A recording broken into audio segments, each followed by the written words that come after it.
suis jeune pour le roi des cieux ouvre ses bras.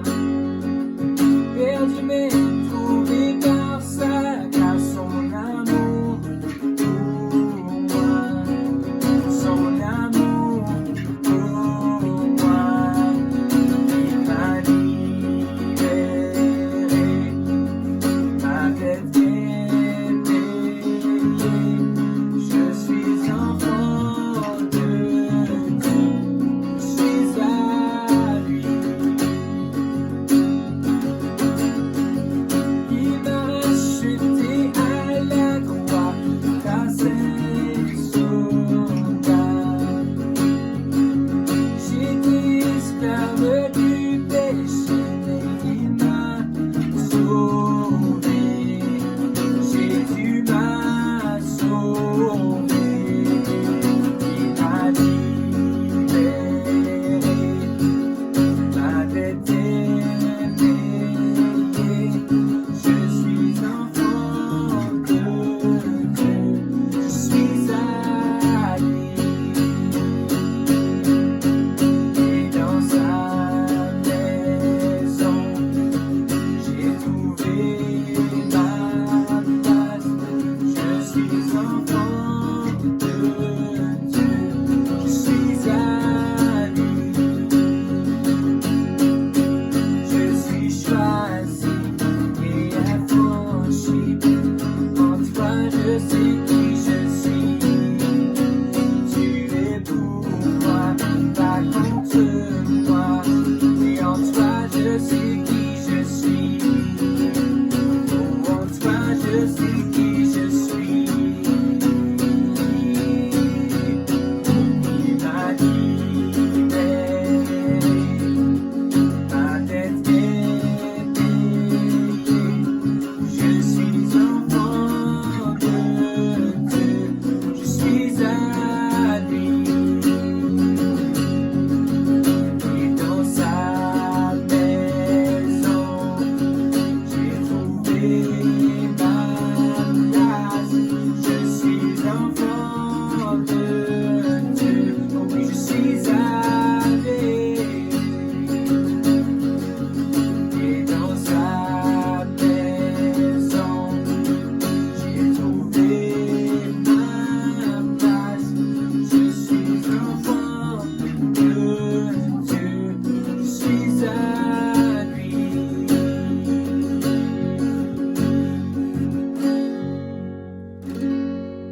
Merci Seigneur. Merci Jésus.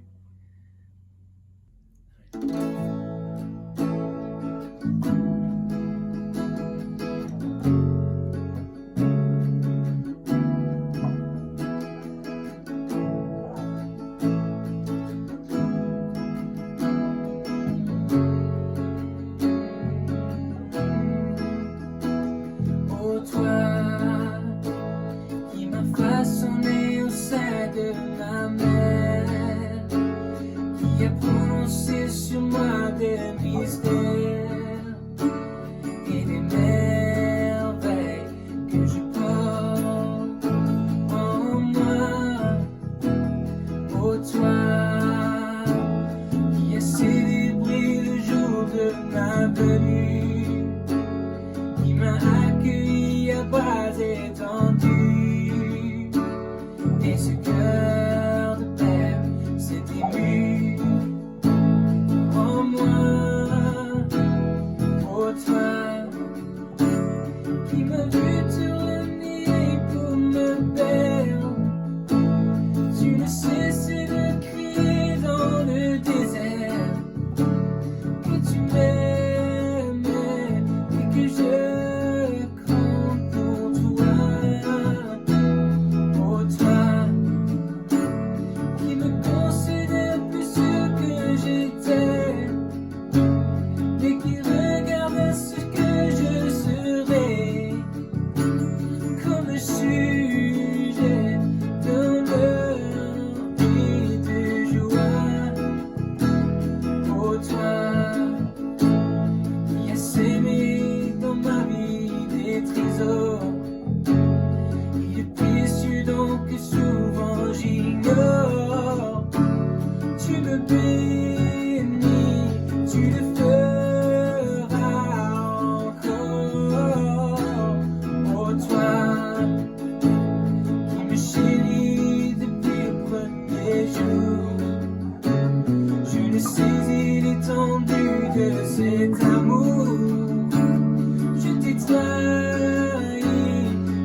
Tu es mon Dieu et tu es toute ma vie, toute ma vie.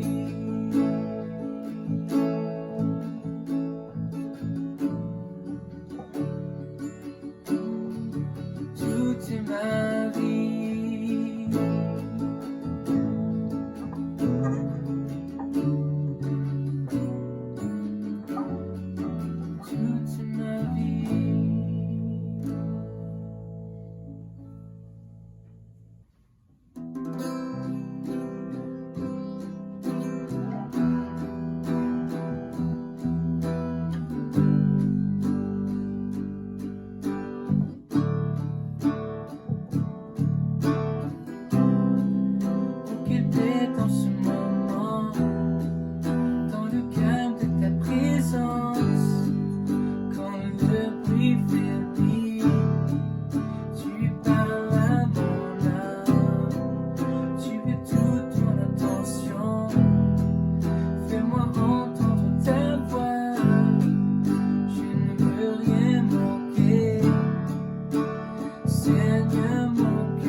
laisser mes peurs derrière moi. Seigneur, viens toucher ma vie à nouveau.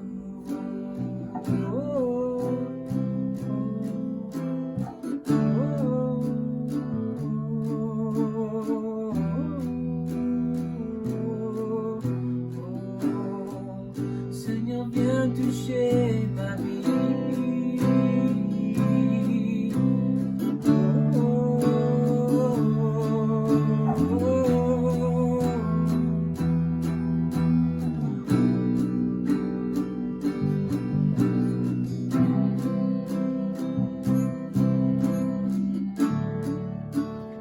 Viens toucher ma vie. Touche Seigneur, touche Seigneur.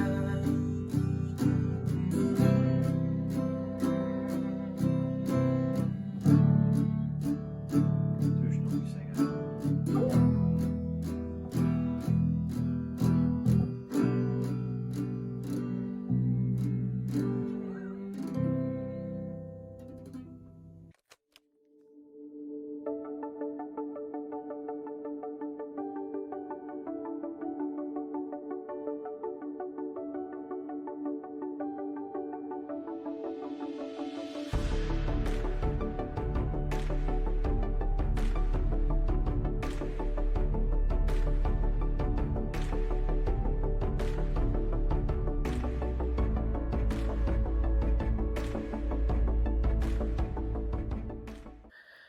Bonne année à tous aujourd'hui. Alléluia.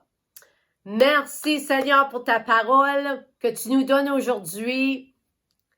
Ouvre nos oreilles Seigneur. On veut entendre qu'est-ce que tu as pour nous en 2023. La parole prophétique de cette année que j'ai déjà commencé en parlant de 2 mots et c'est le 3e mot aujourd'hui. Alors remplis-nous de ton esprit ce matin. Au nom de Jésus, nous prions. Et le peuple de Dieu dit Amen et Amen. Alors, le 3e mot, c'est le cri. Un cri permet aux gens de savoir qu'il se passe quelque chose. Cela peut être un cri pour avertir quelqu'un de s'écarter. Il attirera l'attention des personnes. Quand Jésus a crié sur la croix, c'est fini, c'était un cri de victoire. Que signifiait ce cri? Cela signifiait qu'il avait terminé sa mission. Le diable a perdu la guerre, mais il ne savait pas qu'il avait perdu la guerre encore. Voyez, c'est notre Dieu qui est omnipotent, qui veut dire tout-puissant.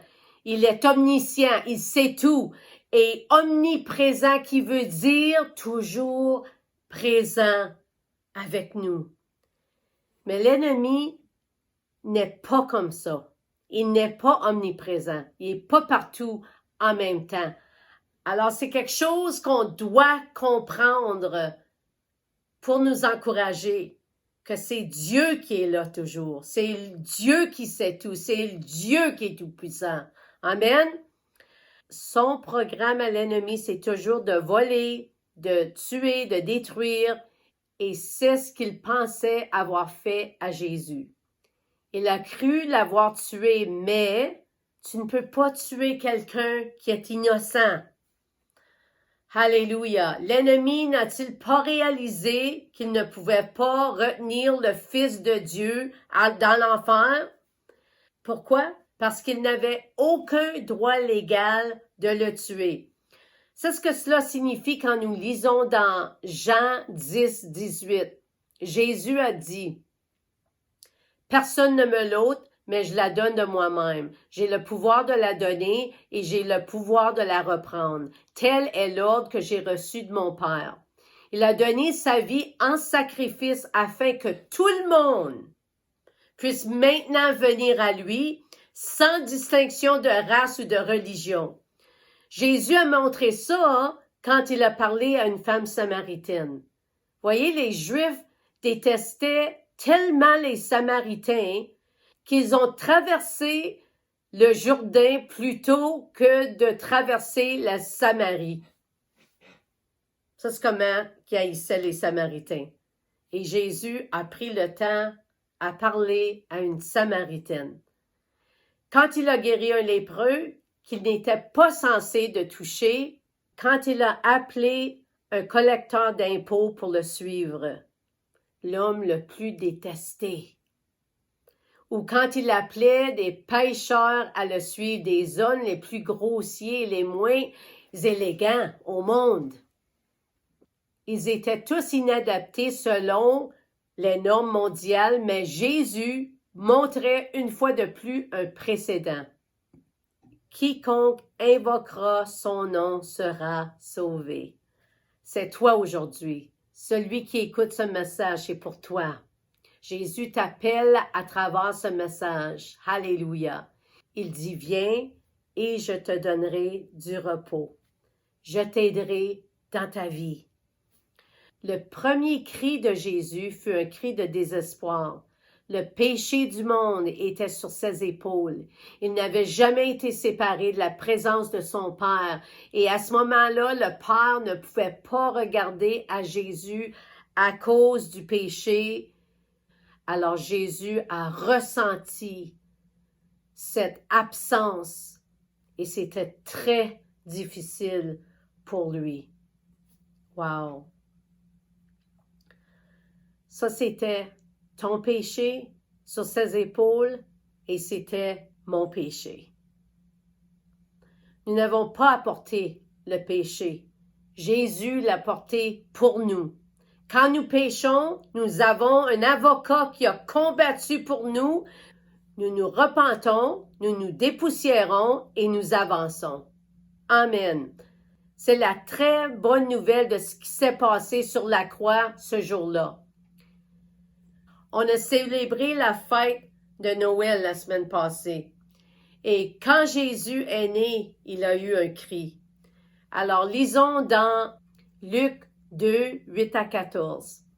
Cette nuit-là, dans un champ près de Bethléem, des bergers gardaient leurs troupeaux. Soudain, un ange du Seigneur apparut devant eux dans une splendeur radieuse, illuminant le champ de la gloire ardente de Dieu, et les bergers furent terrifiés. Mais l'ange les rassura en disant, « N'ayez pas peur, car je suis venu vous annoncer une bonne nouvelle, la plus joyeuse que le monde ait jamais entendue. Et c'est pour tout le monde partout, car aujourd'hui, à Bethléem, un sauveur est né pour vous.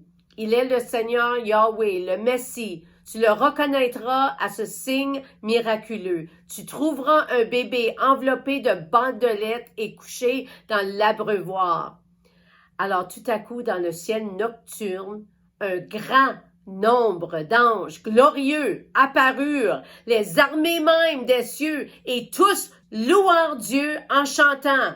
Gloire à Dieu dans les hauteurs célestes, car il y a la paix et une bonne espérance donnée aux fils des hommes. Non, pensez-vous que quand les anges ont apparu cette soirée-là, qui ont simplement dit « Gloire à Dieu dans les hauteurs célestes, car il y a la paix et une bonne espérance donnée aux fils des hommes. » Non, non, non, non, c'était une déclaration. Alors tu pouvais entendre pour des mille, je suis sûre, « Gloire à Dieu dans les hauteurs célestes, car il y a la paix et une bonne espérance donnée aux fils des hommes. » C'était une bonne nouvelle qu'il y avait à dire. Alléluia! Je ne sais pas pour vous, mais si des milliers d'anges apparaissaient devant moi et déclaraient quelque chose, je pense que cela mériterait mon attention. Parce que c'était une excellente nouvelle. La paix et l'espoir nous est donné. Wow! Dans Psaume 145:4, dit, « Une génération dira la louange de tes œuvres à l'autre génération et elle racontera tes exploits. » Dans ce verset, le mot louange est le mot hébreu shabbat qui signifie s'adresser à haute voix, triompher, crier, commander, se glorifier. Ceci est une louange criante. Vous ne la chantez pas, vous la criez. Un cri commande notre victoire. Ça l'arrête l'ennemi dans ses pas. Ce genre de louange est un cri de guerre, un cri de victoire. C'est le mot utilisé lorsque les Israélites ont crié et que les murs de Jéricho ont tombé. Un cri de louange est une arme de guerre spirituelle. Lorsque nous faisons face à des murs dans nos vies, nous devons pousser un cri de victoire pour voir la victoire. Dans Josué 6, ils ont crié avant que les murs ne tombent. S'ils n'avaient pas crié, les murs seraient restés. Nous crions la victoire quand nous avons déjà en Christ, quelles que soient les circonstances, afin de la voir se manifester dans nos vies. Laisse-moi lire ça encore. Nous crions la victoire que nous avons déjà en Christ, quelles que soient les circonstances, afin de la voir se manifester dans nos vies. Ils ont crié quand les murs se dressaient au-dessus d'eux. Murs intimidants, murs épais. Y a-t-il des murs qui semblent impossibles à pénétrer? Quelqu'un pour qui tu pries? Une habitude que tu essaies d'arrêter de faire? Des angoisses qui essaient de prendre le dessus? Des pensées inquiétantes pour l'avenir? Alors criez, descends au nom de Jésus. Alors que nous crions des louanges à Dieu, des murs tomberont, des murs de maladie tomberont, des murs de pauvreté, des murs d'oppression, des murs de noirceur. Alléluia! Lorsque nous heurtons à un mur qui semble nous arrêter de posséder ce que Dieu nous a promis, il est temps de crier. Esclavage, forteresse, obstacle, nous devons les crier au nom de Jésus. Crier et les doutes s'envoleront. Alléluia. Alors, quand nous crions à Dieu, nous crions au diable. La puissance d'un cri ouin apportera une percée, une délivrance, une provision, des réponses aux prières, des manifestations, et ça va mettre les démons en fuite. C'était le sens du tableau prophétique rugi que j'ai peint en février 2020. Avant que la pandémie ne frappe partout, là où l'isolement a commencé. Nous ne devions pas permettre à l'isolement d'arrêter notre voix. Ça, c'était un extrait de mon sermon en avril 2020. Nous pouvons soit être conduits par la foi et prendre la terre, ou être conduits par la peur et rien se produira. Voyez, qu'on fait quelque chose ou on ne fait pas quelque chose, il va se passer des choses. Alors, on va soit recevoir ou on ne va pas recevoir. C'est à nous de décider. Le peuple d'Israël a marché dans cette direction et la peur s'est transformée à l'incrédulité et ils ont raté leur promesse. Pendant 40 ans, ils ont resté dans le désert. Nos actions, notre inaction, des conséquences. Laissez-moi vous donner un exemple d'une action ou d'une inaction.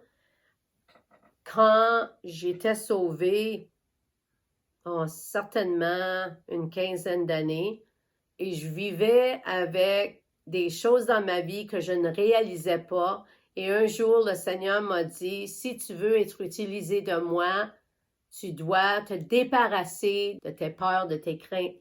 Et j'ai dit au Seigneur, quelle peur! Et là, il m'a montré à travers des situations qu'il a allouées dans ma vie. Une fois, quand on était chercher ma plus jeune chez son amie, et c'était dans la campagne, et quand on est revenu, c'était l'hiver, et Denis était dans le fossé, puis le truck il était sur le côté comme ça, pas totalement, juste comme ça, mais j'avais assez peur de rester dans l'auto, j'ai dit, laisse-moi sortir tout de suite, laisse-moi sortir. Et là, j'ai sorti par la porte, puis j'ai resté sur la rue, sur le chemin, pendant que Denis appelait le voisin pour venir nous aider avec une chaîne. Et là, je regardais Michel et Denis, puis ils se parlaient dans l'auto, puis moi, je gelais dehors. Puis là, j'ai réalisé, Ah, cette peur-là. OK. J'ai réalisé que quand j'étais jeune, ça commençait là. L'ennemi, il joue pas un jeu qui est fair. Je sais pas c'est quoi fair en français, mais il joue pas bien.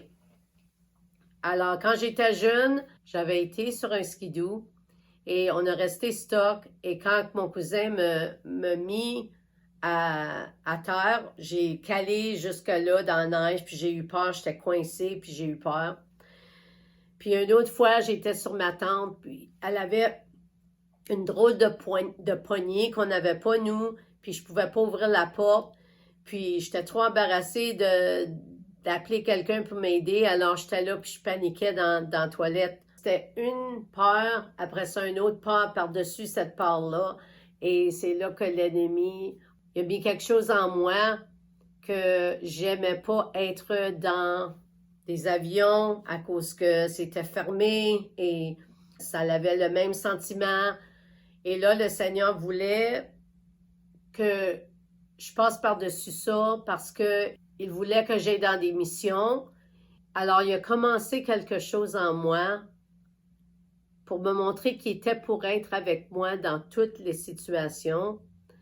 Et ma belle-sœur avait besoin de quelqu'un pour aller avec elle aux États-Unis. Elle voulait pas aller seule et on était avec la famille. Elle dit qui voudrait venir avec moi? Puis mon cœur a parlé avant ma tête, puis j'ai dit je vais y aller. Puis après j'ai dit Denis, je peux pas aller. Je veux pas aller d'un avion. Qu'est-ce que j'ai pensé là quand j'ai dit ça? Mais j'ai donné ma parole. Je dois le faire. Et j'ai réalisé que le Seigneur a utilisé cette situation pour me montrer qu'il m'aiderait de percer à travers ses peurs. Alors, j'étais avec ma belle-sœur et quand c'était le temps de revenir, il y avait de la glace sur les ailes. Puis là, notre vol a été cancellé. Alors là, j'ai réalisé, ah, OK, là, j'ai compris qu'est-ce que le Seigneur voulait faire. On a été échappés ce jour-là et le Seigneur nous a donné de la joie surnaturelle. On avait une joie, on riait. On ne peut pas avoir des craintes quand on rit. Amen. C'était vraiment une joie surnaturelle que le Seigneur nous a donnée cette fois-là, qu'on se rappelle encore de tout ça aujourd'hui. Et le lendemain, on a pris le vol et tout a bien été. Et c'est passé une autre fois où que le Seigneur m'a montré qu'il était avec moi. Et tout s'est bien passé encore une fois. Et c'était drôle parce que on était à Newfoundland, puis on était dans la maison à la mère à mon ami, puis j'étais dans la chambre de bain. Puis quand j'ai venu pour sortir, qu'est-ce que tu penses qui est arrivé? Je ne pouvais pas sortir, la porte était coincée. Puis là, j'ai commencé à paniquer, mais là, j'ai réalisé, vois-tu, là, l'ennemi essaie de me faire des peurs avec ça. Puis de toutes les choses que ça pourrait être, c'était une porte coincée. La même chose que quand j'étais jeune. J'ai respiré, j'ai pris mon temps à jouer avec la porte. Finalement, je l'ai ouverte. Puis quand j'ai sorti, la mère a dit, « Oh, j'ai oublié de te dire, on t'est supposé d'emmancher la porte, puis on ne l'a pas fait encore. » J'ai dit, « Ben oui, dans ma tête. Ben oui, c'est ça qui est arrivé. » Mais le Seigneur est avec moi, tu vois. Ça ne veut pas dire que les choses ne vont pas arriver, mais ça veut dire que le Seigneur va être avec toi dans ces choses. Je vous dis ça aujourd'hui parce qu'il y a toutes sortes de peurs. Peut-être que ce n'est pas la même peur ou crainte que moi. Mais après ça, j'ai pu aller en Afrique, en Haïti, au Mexique et à toutes ces belles places-là où on a fait du ministère.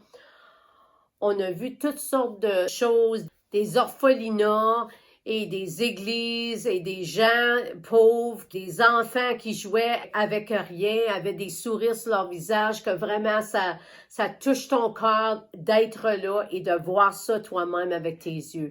C'était vraiment une percée que le Seigneur m'a aidé à travers et c'est à cause que j'ai dit, oui Seigneur, fais-le en moi.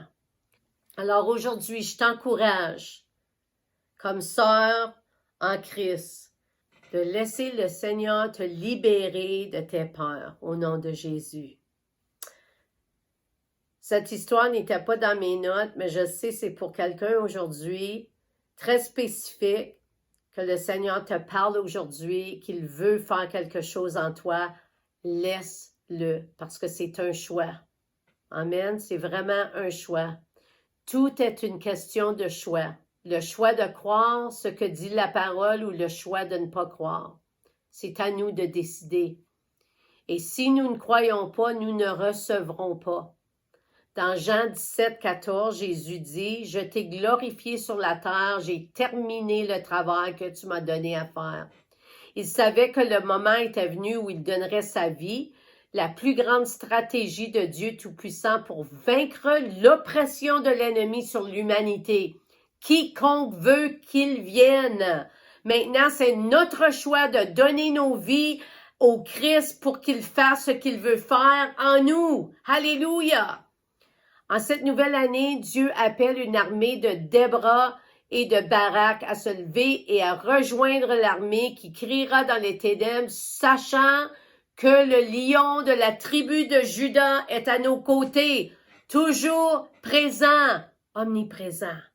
Alléluia. Voyez, ça c'est ça la peinture là derrière moi que j'ai faite, le 12, 22, 22, qui représente Déborah, la guerrière victorieuse.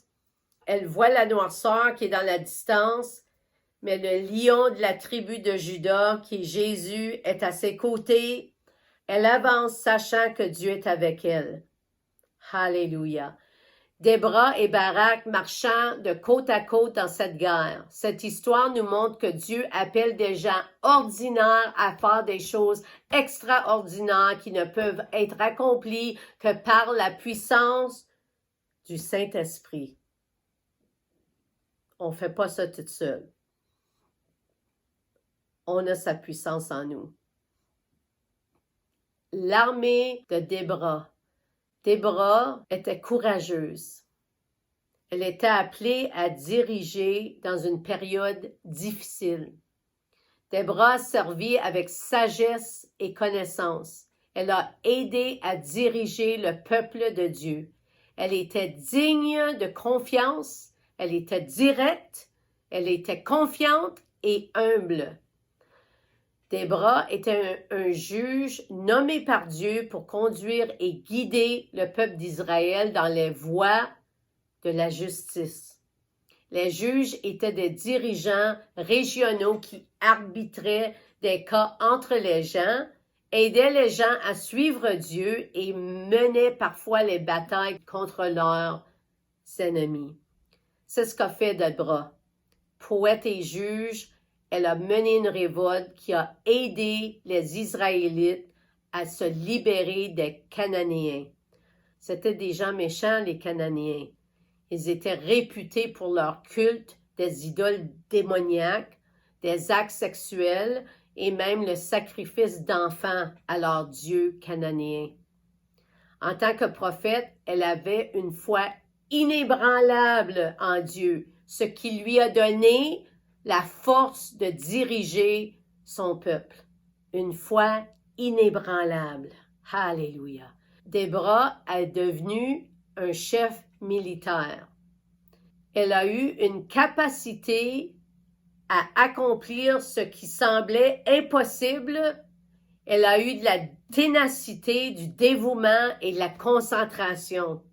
Elle avait tous les traits que son nom implique. Déborah signifie abeille.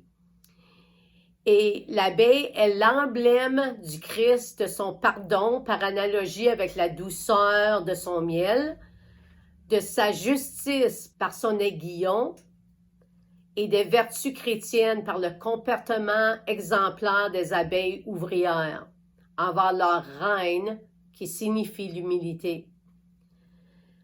Psaume 119, 103 dit « Que tes paroles sont douces à mon palais, plus que le miel à ma bouche. » Et Proverbe 16, 24 « Les paroles agréables sont des rayons de miel, douceur à l'âme et santé aux os. » La terre promise de Canaan était aussi appelée la terre où coule le lait et le miel. Le miel est plus qu'un simple sous-produit du travail de quelques abeilles dans une ruche.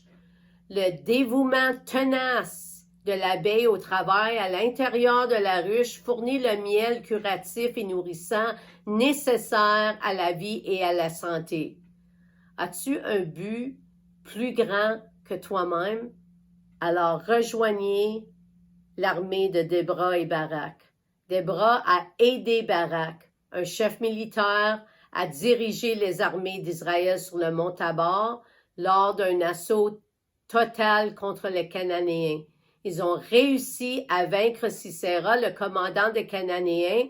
Les Israélites ont ensuite vécu en paix pendant les 40 prochaines années. Voyez, deux histoires, deux différentes situations. La première, ils ont manqué leur terre promise, puis ils ont resté 40 ans dans le désert. Et ici, à cause de l'action qu'ils ont faite contre les Cananéens avec la puissance de Dieu avec eux, Barak ne voulait pas aller seul, alors Déborah a été avec lui et ensemble, ils ont combattu l'ennemi et à cause de ça, ils ont eu la paix pour 40 ans. L'action ou l'inaction? Quelle que vous allez choisir? Nous pouvons renverser le plan de l'ennemi et voir la paix régner comme Jésus l'a promis par son arrivée sur cette terre et tout au long de sa vie, jusqu'à la fin, lorsqu'il a dit à ses disciples, « Je vous laisse la paix, je vous donne ma paix. » Les anges ont dit au commencement, « Un sauveur est né, la paix et l'espoir, il vous donnera. » Et ici, à la fin de sa vie, il répète, qu'est-ce que les anges ont dit au commencement, que c'est encore la même chose. Je vous laisse ma paix, je vous donne ma paix. Puis cette paix-là, c'est un fruit de l'esprit qu'on a accès en tout temps. Lisons Psaume 68, 1 à 4 ensemble. Dieu se lève, ses ennemis se dispersent, et ses adversaires fuient devant sa face. Comme la fumée se dissipe, tue les disciples. Comme la cire se fond au feu, les méchants disparaissent devant Dieu. Mais les justes se réjouissent, ils triomphent devant Dieu. Ils ont des transports d'allégresse. Chantez à Dieu, célébrez son nom. Frayez le chemin à celui qui s'avance à travers les plaines. L'Éternel est son nom. Réjouissez-vous devant lui. Alléluia. Comment son exemple d'obéissance fidèle peut-il nous amener à mieux entendre la voix de Dieu dans nos propres vies? Obéissance fidèle à sa parole. Répondez l'appel de joindre l'armée à Déborah et Barak cette année en 2023. 3 en 23. Numéro 1. Le premier mot que j'ai déclaré pour cette année, élevé. Lorsque les hommes sont abattus, lorsque les femmes sont abattues, il y a une élévation. Refusez d'avoir peur. Ne laissez pas l'ennemi vous étouffer avec ses menaces de peur. Je vous élève au-dessus de vos ennemis par mon esprit, au-dessus de la peur, au-dessus de l'inquiétude, d'être submergé, de l'émerveillement, de la culpabilité, de la honte. Fixez vos yeux sur Jésus. Numéro 2, poussez. Un changement de pensée de l'incrédulité à la foi repousse les ténèbres. La femme aux pertes de sang s'est frayé un chemin à travers la foule pour se rendre à Jésus. 12 ans malade, elle a poussé à travers la foule pour se rendre à Jésus et elle a été délivrée de sa maladie. Alléluia. Les gens viendront quand ils verront le gouvernement de Dieu dans nos vies. Alors, on doit pousser à travers l'incrédulité, on doit pousser à travers la peur. Et finalement, le troisième mot, crier. Crier la victoire, sachant que la victoire a déjà été gagnée. Sachant que Jésus est à nos côtés en tout temps. Alléluia. Sachant que oui, on voit les ténèbres devant nous, on voit la tempête, on voit ce qui se passe, mais on avance avec la foi. On avance en criant ce que Dieu nous dit de crier. Amen. Et les murs tomberont au nom de Jésus. Merci Seigneur pour ta parole ce matin. Débora, lève-toi. Je t'appelle de te lever au nom de Jésus. De ne pas laisser l'ennemi te pousser dans le coin ou que tu ne fais rien, mais d'avancer par la foi au nom de Jésus. Avance par la foi au nom de Jésus. Sors du coin, tu n'as pas d'affaires là. Tu n'as pas d'affaires là. L'ennemi veut que tu restes là parce que en toi, à cause du Christ, il peut faire des grandes choses.